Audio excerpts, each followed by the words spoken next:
Hey, this is Dr. Kurt Woeller checking in here for Integrative Medicine Academy. This is the Great Plains Laboratory complimentary sponsored webinar, trying to figure out the description. So we're going to talk in this webinar about 5 key tests that are really important for environmental toxicity assessment. So I've done a lot of webinars now over the years for Great Plains through this service, talked about, autism-related problems and neurological issues and digestive system problems. So this isn't particularly linked to one particular type of health concern. I'm going to talk about a number of things. So if you're a parent of an autistic child, this information is relevant to you. If you're an individual yourself who's looking to sort of assess yourself for particular toxins, this information will be very important. If you're a practitioner dealing with a wide variety of patients with health problems, again, I hope that you'll come away from this lecture with some tips and some useful suggestions. So, if you've not heard me before, I'm Dr. Kurt Woeller. I've been an integrative and functional medicine physician for over 20 years. I do a lot of clinical education for Great Plains Laboratory. I actually teach their one-day intensive seminar on the use of the organic acid test in practice. I speak throughout the United States as well as internationally. I'm also the co-founder of Integrative Medicine Academy. This is an academy that we have, an online academy that is all about courses for integrative medicine. So autism mastery, toxicity mastery, SIBO mastery. I'll talk more about that a little bit later. And then I've worked with the autism community now for over 20 years, and also work with patients with gastrointestinal and neurological disorders. If you are interested in getting a copy of this free ebook, you can text the word toxicity to 66866, and I'll talk about a course we have coming up here shortly on toxicity related issues. So here's how it's going to go. We're going to talk about just some general things with regards to toxic chemical problems, and then for me, the 5 key tests are the organic acids test, the GPL-TOX profile, which is also called the non-metal chemical profile test from Great Plains, the glyphosate and mycotox profiles, and then heavy metal assessment. So first off, toxic chemical problems. There's clearly a problem in our world today, not only here in the United States, but around the world, of people being exposed to a wide variety of different chemical toxins. And the estimates is that there's approximately 80,000 different compounds that are released into the air and water in the United States per year. So there's hundreds of thousands of tons of different types of chemicals that can be used from farming to industry, etc. And less than 10% of these have actually had any safety studies. So everything from phthalates to pesticides to polycyclic aromatic hydrocarbons, these things for some people can have significant health consequences, from cardiovascular problems to immune system issues, neurological disorders, and even cancer. And then birth defects. I mean, this is something that has been strongly linked to many different types of environmental chemicals. Now, women who are exposed to chemicals do have an increased risk for children with birth defects, or just having babies that are premature, or many times, women who miscarry frequently can have chemical exposure issues. We know that here in the US, and it's also the same around other places in the world, that there's a large amount of autistic kids. The rates continue to increase, and depending on where you are in the United States, the rates can shift anywhere between 1 to 38 kids to 1 in 64, somewhere around there. And those statistics are fairly comparable to other countries as well. And the higher rate of certain chemical exposures in women who are pregnant will increase the risk of having a child with autism. So there's many different sources, from the common things like insecticides and herbicides, to things used in our carpet, to paint, to things that are used as plasticizers or cosmetics and shampoo and perfumes. I mean, so there's a wide variety of chemicals, and they don't all carry the same level of toxicity. But for many people, it's an accumulative problem. So it's not just one chemical, it could be 15 different chemicals that have a somewhat of a synergistic effect, perhaps, in a susceptible individual. Another form of chemical exposure, although it doesn't really get listed sort of in the same category, is mold exposure, whether it's coming from within the home, or food. You know, food source mold is also a common source of some mold exposure. Aspergillus mold is the most common mold that we're all exposed to. Now, for some people, that just triggers allergic reactions. Could be a cough, could be sneezing, could be wheezing from a respiratory standpoint, or rashes. In other individuals, the mold will actually trigger what's called mycotoxin toxicity, which I'll talk about here shortly. So in my experience, and one of the reasons I teach the one-day intensive seminar on the use of the organic acids test is that this is a cornerstone test. Personally, I do not feel that it's really worth starting testing assessment for these other chemicals and mold toxins if you've not done an organic acids test. Because to me, the organic acids test is the hub of the wheel. It's the foundation. It's the cornerstone of assessment. And there's a lot to learn with this test. There's, you know, over 74 markers, I think it's 75 now, markers on this particular test that have tremendous clinical significance for people of all ages. So we've got markers for yeast and fungus, looking at invasive candida and mold exposure. We've got bacterial markers linked to Clostridia bacteria toxins that can not only have adverse effects in the digestive system, but also the brain and nervous system. We've got markers indicating mitochondrial dysfunction, which can compromise every organ system in the body. Indicators of detoxification status, looking at glutathione deficiencies. Glutathione is a very important chemical that's often deficient in people who have chemical exposure. If you've ever done an organic acid test, you know there's a number of markers on page 1 that are linked to yeast and fungus exposure. 2, 4, and 5 on the organic acid test have a strong link to Aspergillus mold exposure, the most common mold that all of us are exposed to. And it's thought that it's most likely showing, when these markers are high on the OAT test, that there's probably Aspergillus mold growing within the digestive system. That's at least thought to be occurring. Marker 9 on the organic acid test, tricarboxylic, is actually linked to a fusarium mold, another common mold environmentally many times found in homes that have had water damage. And oftentimes when people are exposed to mold, we'll sometimes see elevations of bacterial markers too. So the bottom of page 1 of the organic acid test has markers of Clostridia bacteria, the most common one being HPHPA, linked to different types of Clostridia bacteria that have adverse effects on the brain and nervous system. And all of these things can coalesce to create mitochondrial problems.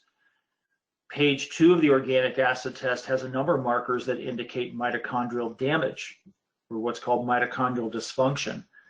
Succinic, for example, is very commonly elevated in the presence of chemical and heavy metal exposure. So it's one of the things that I teach, that if you see that marker high, although it may not be absolutely definitive in all cases, it's certainly highly correlated with chemical exposure, which means that it's worth it, you know, to be doing additional testing to look for these other environmental factors.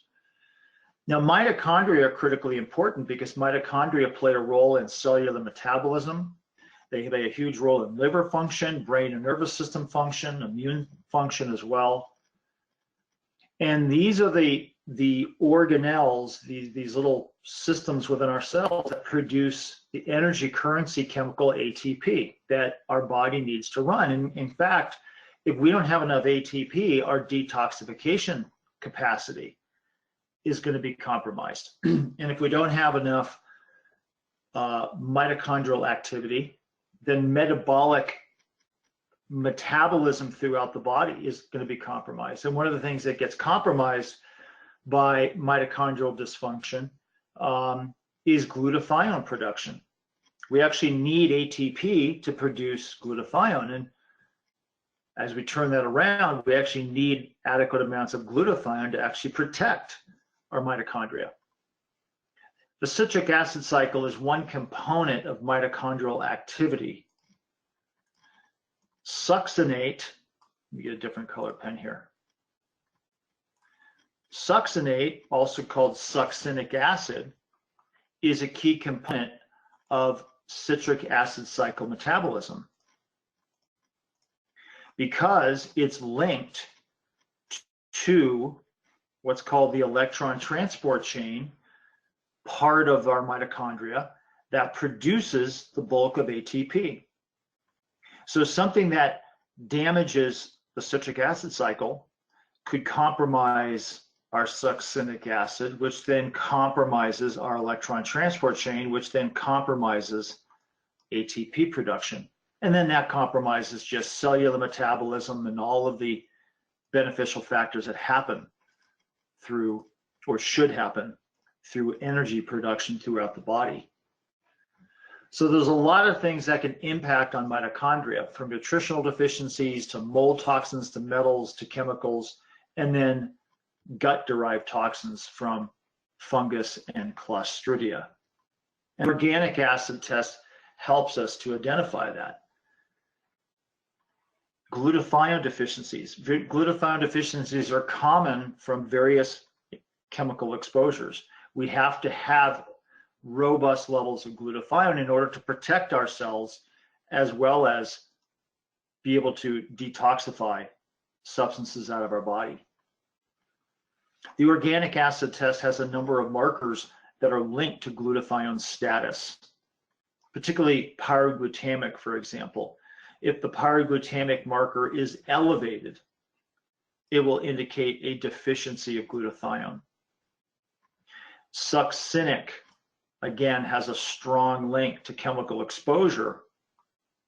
Well, it's not uncommon in people who have long-standing chemical exposure to have glutathione deficiencies. So the organic acid test is indicating that that's a problem. It's not telling us what chemicals are causing it or if there are even chemicals involved. Maybe it's mold. So this is where we have to do additional testing to put the pieces together. The next phase of assessment would be the environmental chemical test called the GPL-TOX profile. This is also called the toxic non-chemical profile. It looks at a wide variety of chemical toxins. Again, from phthalates to benzene to xylene to herbicides, pesticides, etc. Very comprehensive test. You'll often see, if you do a GPL-TOX test, that this particular chemical called 2-hydroxyisobutyric acid is often high. It's also called MTBE. It's actually found from gasoline exposure.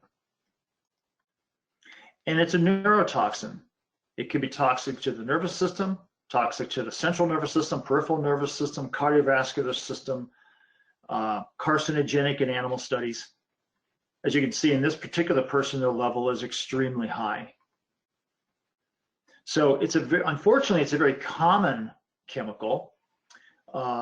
Fortunately, if you have good water source and good detoxification status within your body, you can get rid of many of these chemicals pretty effectively.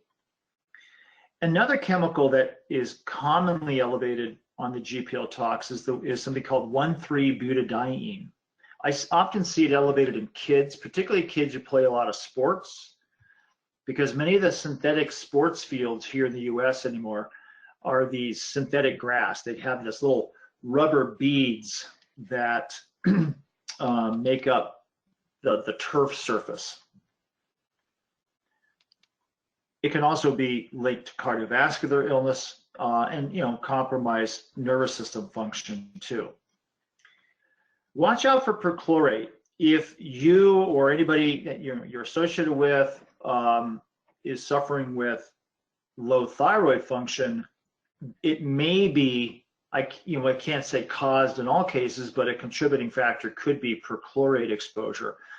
Perchlorate is fairly common throughout the United States in municipal water supplies. It comes from bleach and fertilizers. Fireworks are a huge source of perchlorate. And what it does is it essentially blocks the thyroid's ability to utilize iodine. So it can't make thyroid hormone effectively.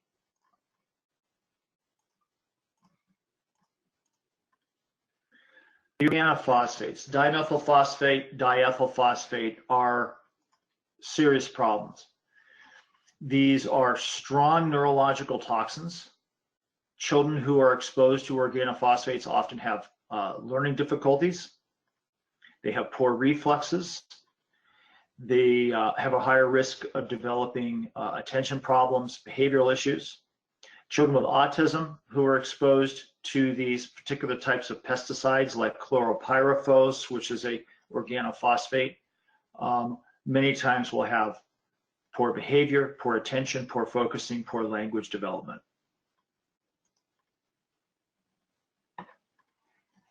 2,4-dichlorophenoxic acetic acid, or what's called 2,4-D. This was a chemical that was used in the Vietnam War as part of their Agent Orange campaign to they spray this around to create some deforestation to be able to see the enemy better. It's now used as a weed killer for lawns. It is a major nervous system toxin for many people. Peripheral neuropathy, headaches, dizziness, seizures, brain damage, and it's even now being linked to amyotrophic lateral sclerosis, also called ALS or Lou Gehrig's disease.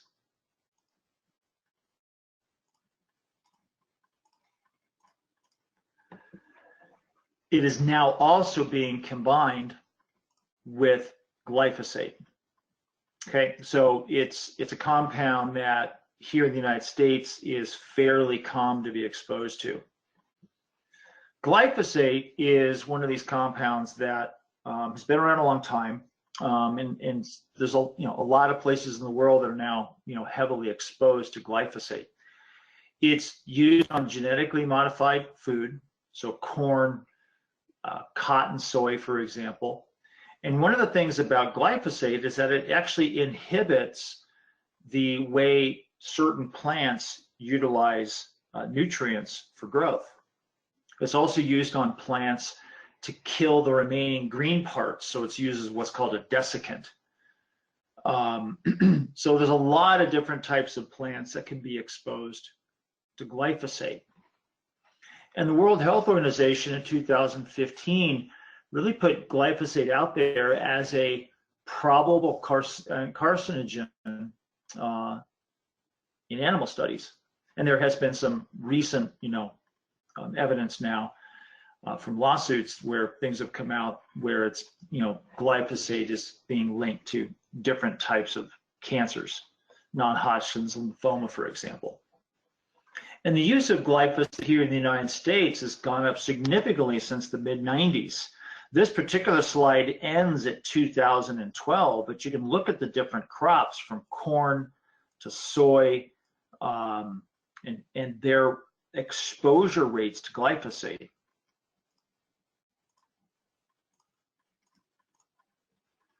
In fact, if you look at the mid-90s as far as agricultural use of glyphosate, certainly Central California was fairly high and the Midwest was fairly high. But then fast forward to 2012, the levels in those areas are so much more concentrated. I mean, let me go back on the slide. Look at the Midwest, okay, just from, this section right here in the middle part of the country. If you focus on what happens from then till now,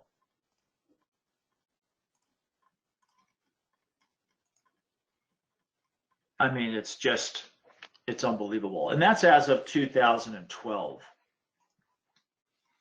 And so what's happening is that glyphosate blocks this particular enzyme, which ultimately leads to an inability of the plant from utilizing these amino acids, tyrosine, tryptophan, and phenylalanine. The problem is that some of the good bacteria that exist in the digestive system also utilize these amino acids.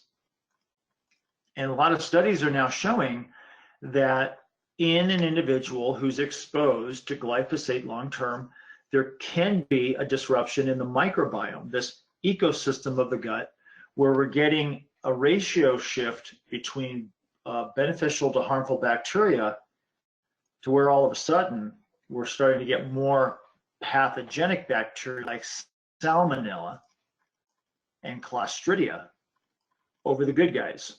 Okay, so the good bacteria levels are starting to diminish, and there is a problem in our microbiome. And one of the things that happens with Clostridia bacteria is these Clostridia bacteria are incredibly opportunistic. We know a lot about Clostridia difficile in that it produces toxins that have a damaging effect in the lining of the digestive system. Some people, it's just associated with diarrhea, like Clostridia difficile associated diarrhea. Others, it can lead to extreme inflammatory bowel problems in a condition called pseudomembranous colitis. But there are other toxins that Clostridia produces, and this is something that the organic acids test that Great Plains provides can allow us to assess. 4-creosol, for example, which is produced from certain strains of C. difficile, will inhibit this particular enzyme called dopamine beta hydroxylase. And dopamine beta hydroxylase is responsible for converting dopamine to norepinephrine, so that eventually we produce epinephrine to have enough energy to run our body. Well, if we block dopamine beta hydroxylase, that reaction can be compromised. And we start to see an increase of dopamine. Too much dopamine is toxic within the nervous system.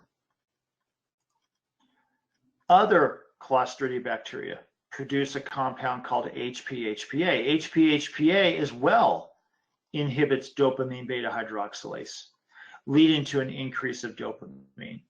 And then the toxic reactions from excess dopamine within the nervous system, because one of the things that happens with too much dopamine is it can lead to oxidative stress, nerve cell damage, can actually start to break down dopamine producing neurons in the brain that leave people susceptible to things like Parkinson's disease.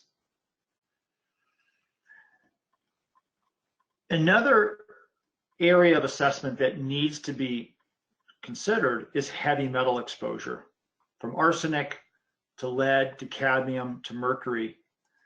And there's many tragic scenarios of environmental mercury poisoning. This is an image here of individual dying of mercury exposure in the Minamata Bay area of Japan, where this particular fishing community was poisoned by water being dumped into the waterways from a corrupt, as you'll call it, factory that was, polluting the environment. And many people became extremely ill, and many people died because of this exposure. We know that autism rates around the United States increase when there is a higher amount of mercury present. So the incidence of autism, generally almost all the data you look at, increases with the higher rates of mercury exposure. Lead has been known about for a long time. Very strong correlation to lead with regards to attention deficit and attention deficit hyperactivity disorder. In fact, anymore, all levels of lead exposure are considered to be harmful. And a hair analysis can be an extremely effective way of at least assessing for certain metals like lead. And you would expect the higher the lead level in the child, the potential, it have cases, but the potential for attention deficit behavior is increased, as well as a decrease in academic performance. So to me, on every child, teenager, or adult who's dealing with attention deficit hyperactivity disorder, or academic problems, etc. Aluminum is a major problem. Many vaccines today contain aluminum. It's known to help trigger immune reactivity. This has not only been a problem in adults, but it's also been a problem in autism, because one of the reasons aluminum is actually in vaccines is that it's called an adjuvant. It helps to stimulate immune activity. And it has been associated with different types of pro-inflammatory chemicals, which can have adverse effects on the brain and nervous system. Aluminum environmentally over time acquired has also been associated, in fact, have a strong link to Alzheimer's disease. So there's the aluminum story with Alzheimer's is complicated, but what really has been looked at is that, and again, it's not going to, it doesn't mean it has to happen in everybody, but accumulation of aluminum over time has a triggering event of inflammation and can lead to neuropathological markers that correlate very strongly with Alzheimer's disease. Because when you start triggering inflammation in the brain, you start to affect different structures and areas in the brain that are linked to memory formation, etc. So aluminum toxicity, again, has a very strong correlation to these types of problems. Excuse me.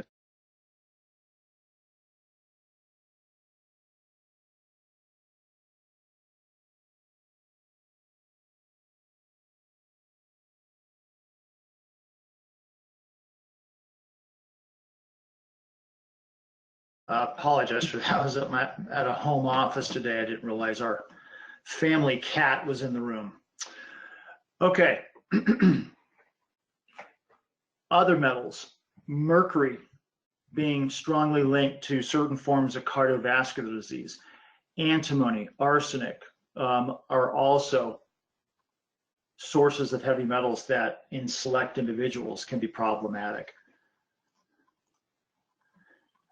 So this is a quick comparison of 3 different tests, from the same person when it comes to heavy metal assessment.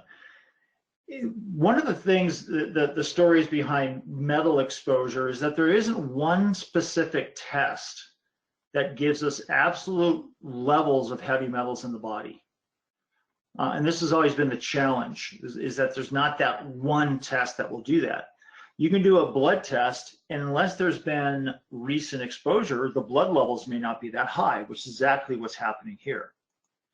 Many times doing a urine analysis for metals, if you've not used some type of chelator, will show low levels. Again, particularly if there's not ongoing exposure or high level exposure at any one time, but exposure could have been in the past, the levels may not be that high.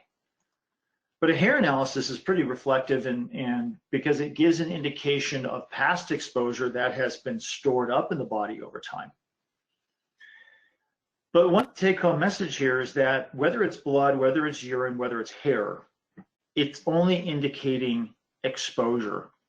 It doesn't tell us exactly how much is in the body or exactly where it is in the body. All of us have had exposure to metals. I mean, we all live on planet Earth, and there's just going to be a certain reality that we're going to be exposed to some of these things. What separates one person from the next is their ability to handle that exposure, manage it, deal with any potential consequences, and detoxify it. And the more exposures you have, the greater the risk and potential problems that could occur. So as an entry-level test, it's always been my feeling that a hair analysis is an excellent place to start. It gives an indication of exposure. It opens the door to discussion of perhaps, is it worth doing further testing or even perhaps considering heavy metal detoxification. If you rely solely on urine testing even just as a baseline test, you probably won't pick up on a lot of heavy metals. If you solely rely on blood testing, again, you may not be able to pick up on the presence of heavy metals unless there's been some acute exposure. So I really think the best entry-level test for exposure, for assessment, is the hair analysis.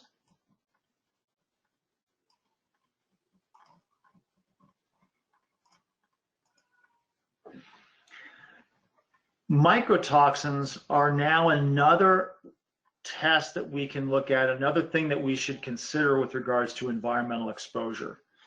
And this could even be happening in somebody who's not manifesting with allergies, because most people who are exposed to Aspergillus mold, who are having allergic reactions, will, again, as I mentioned before, they might have respiratory problems. They could have nasal congestion. They could have respiratory issues, wheezing, coughing, for example. So now we're getting some kind of an allergic sensitivity problem, okay? Allergic reactions, lung infections, etc. But that's not happening in everybody. And Aspergillus, we know, can trigger the production of mycotoxins. And these mycotoxins are chemicals that are produced by molds. They often go undetected by the immune system. They can hide out of the body for years. They can cause all kinds of damage within our DNA at our cellular level. They can damage the mitochondria. Some of them are carcinogenic. Many of them are liver toxic and kidney toxic. And again, they can be stored in the body for years, even though your exposure to mold is long gone. Everything from headaches to nausea to vomiting to disruption of sleep to immune problems to cancer in some cases, neurological conditions have been associated with mycotoxins. The severe mycotoxins produced from molds like Stachybotrys, which is the black-green mold, found in water damaged buildings where there's a constant source of humidity and moisture, can be extremely toxic because these mycotoxins called trichothecenes, which get produced from some of these molds, are immune suppressive. They cause tissue injury, and they can even lead to themselves mitochondrial damage.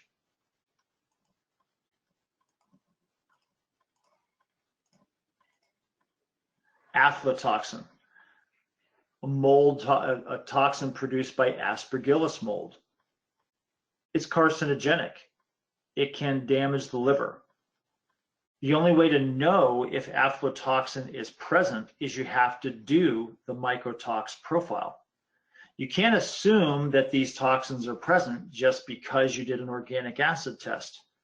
You have to put the pieces together. So the organic acid test provides insight into metabolic imbalances that could be caused by the exposure to other things, the exposure to chemicals. Well, you don't know what chemicals you've been exposed to or your family's been exposed to. You have to test for it. And so doing the GPL-TOX test allows us to identify what the source is. The organic acids test, again, as I mentioned, is the hub of the wheel. It provides data on mitochondrial imbalances and other metabolic imbalances, but we still need to do further testing to really put the puzzle together. Glyphosate, we know, is a toxin that can increase the potential for Clostridia bacteria, for example. Great Plains actually carries the EnviroTox panel, which is a combination of where the oat, the GPL-TOX, and the glyphosate are combined as a package. They're separate tests, but they're packaged together in this EnviroTox panel. You can contact Great Plains for more information. So from a comprehensive functional medicine assessment standpoint, the labs from Great Plains Laboratory that I recommend doing, you always got to start with the organic acids test. If there is suspicion of chemical toxin, the GPL-TOX profile is a must. I would also recommend doing the glyphosate profile. Do these things together, okay? Do a glyphosate and the glyphosate and the GPL-TOX together. Mycotox profile, you don't want to overlook that. And then a heavy metal, as I mentioned, this could really be a broader discussion, almost an entire lecture in itself, because there's so many different types of metal tests. But I always start with a hair analysis, the hair metals test, because it gives me an assessment of metal exposure. It also gives me an idea of mineral imbalances too. So ideally, all 5 of these things would be a fantastic place to start for comprehensive assessment.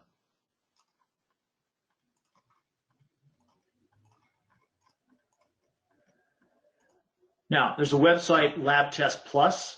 LabTest Plus is a self-ordering website where you have access to many of these labs from Great Plains Laboratory and some others.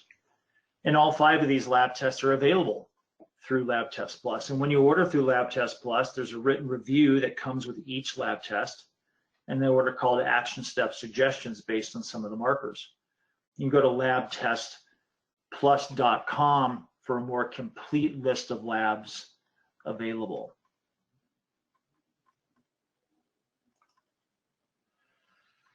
As I mentioned up front, I'm the co-founder of Integrative Medicine Academy. Integrative Medicine Academy is an online training website for healthcare practitioners interested in learning more specifics about integrative medicine for their practice.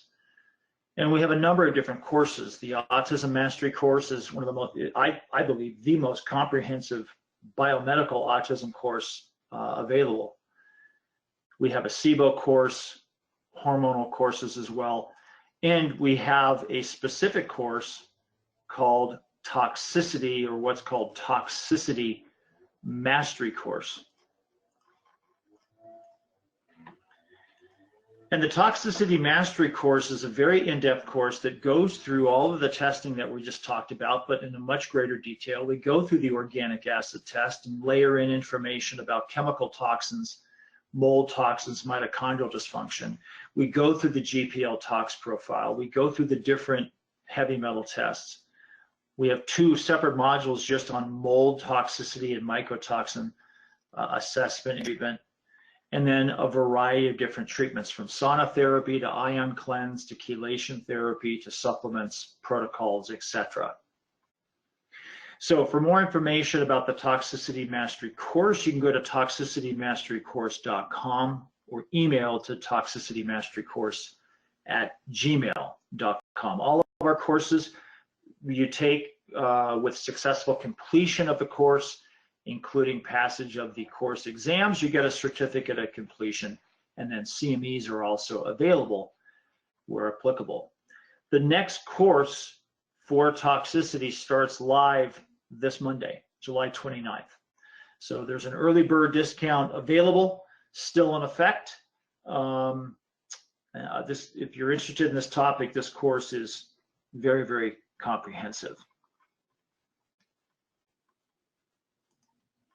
As I mentioned before, if you want to get the ebook and more information about the Toxicity Mastery course, you can text the word toxicity. You pull out your cell phone, bring up your messages where you text the word toxicity to 66866. And then we also have a new version of our Functional Medicine Mastery course coming out in September at the end of the summer later this year. The Functional Medicine Mastery course is a 12-module course. It's a very extensive course on the implementation of functional medicine in the practice.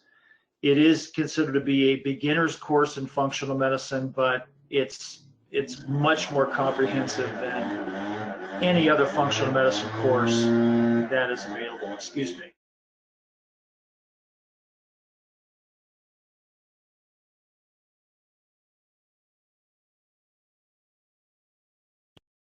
you can go to functional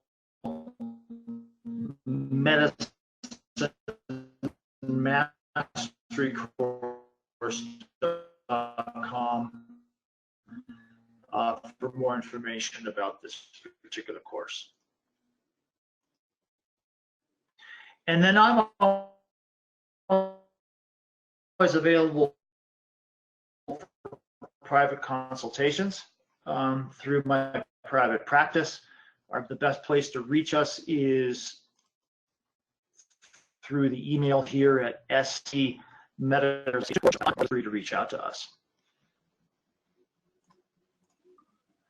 Okay, so I hope this information was helpful to you. If you posted any questions today, what'll happen is Great Plains will send those questions to me via email, and I'll reply to those when I get those. So again, this is Dr. Kurt Woeller for the Great Plains Laboratory Complimentary Webinar Service. I hope you enjoyed this presentation, and we will see you next month. Take care.